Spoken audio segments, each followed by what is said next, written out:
ఒక స్త్రీ గర్భాన జన్మించినటువంటి మానవుణ్ణి పట్టుకొని, మానవుడైన యేసును పట్టుకొని ఎందుకు దేవుడు అని అంటున్నారంటే, మరి దేవుడు కాకపోతే మరేమిటండి? తండ్రి లేకుండా ఎలా పుట్టగలడు?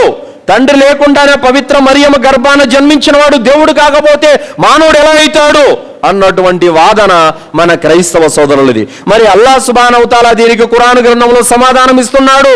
సూరా ఆల్ ఇమ్రాన్ 3వ సూరా 59వ వాక్యంలో అల్లాహ్ అంటున్నాడు, ఇన్న మసల ఈసా ఇందల్లాహి కమసలి ఆదం ఖలఖహు మిన్ తురాబిన్ సుమ్మ ఖాల లహు కున్ ఫయకున్. యేసుక్రీస్తు పుట్టుక ఆదం పుట్టుక వంటిదే. ఆదమును అల్లా మట్టితో చేసి కున్ ఫయకున్, అయిపో అంటే అయిపోయాడు. అదే విధంగా మేము తండ్రి ప్రమేయం లేకుండానే, పురుష ప్రమేయం లేకుండానే యేసుక్రీస్తును పుట్టించాము అని అల్లా చెప్పాడు. తండ్రి లేకుండా పుడితే దేవుడైపోతాడా? మరి ఆదాము తల్లి తండ్రి ఇరువురు లేకుండానే పుట్టాడు. మరి ఆయనకు తల్లి గర్భం కూడా లేదు, మట్టితో పుట్టించబడ్డాడు. తండ్రి లేడు, తల్లి లేదు. మనం ఇంకా తల్లి గర్భంలో రక్త మాంసం నుండి పుట్టాము, ఆయన మట్టి నుండి పుట్టాడు.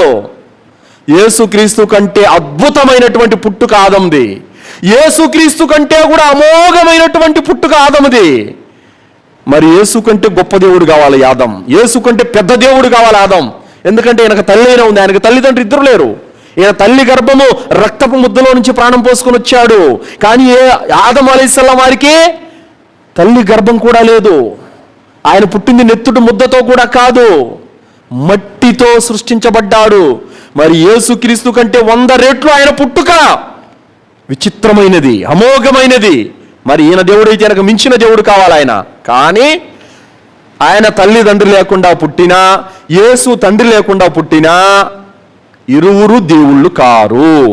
ఇరువురు కూడా దైవ ప్రవక్తలే, ఇద్దరు కూడా మానవులే.